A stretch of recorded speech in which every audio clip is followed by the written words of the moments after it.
This video sponsored by EduQuest. இது ஒரு online courses. Advance marketing combo, digital marketing combo, accounting and GST combo, advance stock marketing, இன்னும் நிறைய online courses இருக்குது. So இதோட link உங்களுக்கு டிஸ்கிரிப்ஷனில் கொடுக்குறேன். தேவைப்படுறவங்க யூஸ் பண்ணி பாருங்கள். Your language, it's finally over. Welcome to EduQuest, where learning is made just for you. At EduQuest, we bring you a wide range of online courses, from career building programs to skill boosting masterclasses, all in your regional language. Because we believe language should never be a barrier to success. Our courses are tailor made after understanding what today's learners really need. So why wait? Start learning the smarter, simpler way only with EduQuest. Visit eduquest.courses and explore your next course today. And hey, don't miss out on our exciting offers and promotions.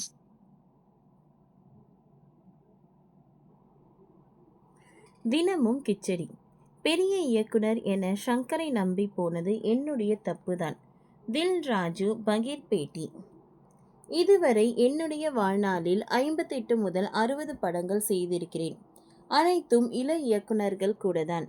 முதல் முறையாக பெரிய இயக்குனர் என சங்கரை நம்பி game changer படம் பண்ண சென்றது என்னுடைய தப்புதான். அதற்காக தண்டனையை நான் ஏற்றுக்கொள்வதன் வேண்டும் என தயாரிப்பாளர் தில் ராஜு தெலுங்கு மீடியா ஒன்றிற்கு அளித்த பேட்டியில் வெளிப்படையாக பேசியிருப்பது பரபரப்பை கிளப்பியுள்ளது. முன்னதாக கேம் சேஞ்சர் படத்தில் பணியாற்றிய எடிட்டர் ஷமீர் முகமது மொத்தம் 4.5 மணி நேரம்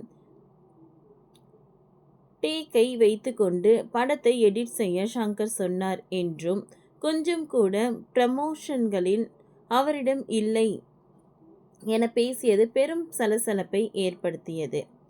இது தொடர்பான கேள்வியை தொகுப்பாளர் தில் ராஜுவிடம் எழுப்ப, அவரும் தனது மனதில் இருந்த பாரத்தை மொத்தமாக இறக்கி வைத்துவிட்டார். கேம் சேஞ்சர் படத்தின் தோல்விக்கு முழு பொறுப்பையும் அந்த படத்தை சங்கர் போன்ற பெரிய இயக்குனரை நம்பி கொடுத்தது தவறு செய்து என் மீது தான் விழ வேண்டும் என்று உணர்ச்சி வசப்பட்டு பேசியுள்ளார். ராஜ்மௌலி இயக்கத்தில் RRR போல ஒரு படத்தை கொடுத்து ராம் சரணுக்கு அதே போல பெரிய வெற்றி படம் கிடைக்கும் என்று நம்பியே அவர் இந்த கேம் சேஞ்சர் படத்தில் இணைந்தார். ராம் சரணுக்கு பெரிய வெற்றியோ அங்கீகாரமோ கிடைக்காதது எனக்கு ரொம்பவே மன வருத்தத்தை ஏற்படுத்தியது. அவர் ரொம்பவே இந்த படத்துக்காக பொறுமை காத்தார் என தில் ராஜு பேசியுள்ளார்.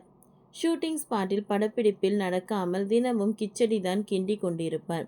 தேவையற்ற செலவுகள் மற்றும் சரியான திட்டமிடல் இல்லாததுதான் படத்தின் படுதோல்விக்கு காரணம் என கூறியுள்ளார். படத்தின் தயாரிப்பாளராக நான் தான் சரியான கான்ட்ராக்ட் போட்டு இருக்க வேண்டும். படம் தவறான பாதையில் பயணிக்கும் போதே அதை தடுத்து நிறுத்தியிருக்க வேண்டும். ஆனால் என்னால் எதையும் செய்ய முடியாத சூழலுக்கு நான் மட்டும் பொறுப்பேற்க வேண்டும் என்று தில் ராஜா ஓப்பனாக போட்டு உடைத்தார். என் வாழ்க்கையில் இதுவரை 58 முதல் 60 படங்கள் வரை தயாரிப்பாளராக பணியாற்றி இருக்கிறேன். பெரும்பாலும் பெரிய இயக்குனர்களை நம்பி படம் பண்ண போனது கிடையாது. சங்கர் ஒரு பெரிய இயக்குனர் என அவரை நம்பி படம் எடுக்க போனது நான் என்னுடைய முதல் தவறு. அதை ஒத்துக்கொண்டு அடுத்த வேலையை பார்க்க போக வேண்டியதுதான் தில் ராஜு அந்த பேட்டியில் பேசியிருந்தார். ராம் சரண் ரசிகர்களும் தெலுங்கு சினிமா ரசிகர்களும் சங்கர் கேம் சேஞ்சர் படத்தை கொடுத்து விட்டார் என்றும், தயாரிப்பாளரின் பணத்தை எல்லாம் திறம்பட கையாள தெரியாத இயக்குனர் என்று கடுமையாக திட்டி தீர்த்து வருகின்றனர். இந்தியன் 2, கேம் சேஞ்சர் என தொடர்ந்து சங்கர் இயக்கும் படங்கள் அதிக அளவில் ட்ரோல் செய்யப்பட்டது மட்டுமின்றி படு தோல்வியை சந்தித்த நிலையில் அவரது ட்ரீம் ப்ரொஜெக்ஷன் வேல்பாரி படம் இப்போதைக்கு வர வாய்ப்பே இல்லை என்கின்றனர். ஓகே ஃப்ரெண்ட்ஸ், இந்த வீடியோ உங்களுக்கு யூஸ்ஃபுல்லாக இருந்ததுன்னா லைக் பண்ணுங்கள், ஷேர் பண்ணுங்கள், சப்ஸ்கிரைப் பண்ணுங்கள். தேங்க்யூ.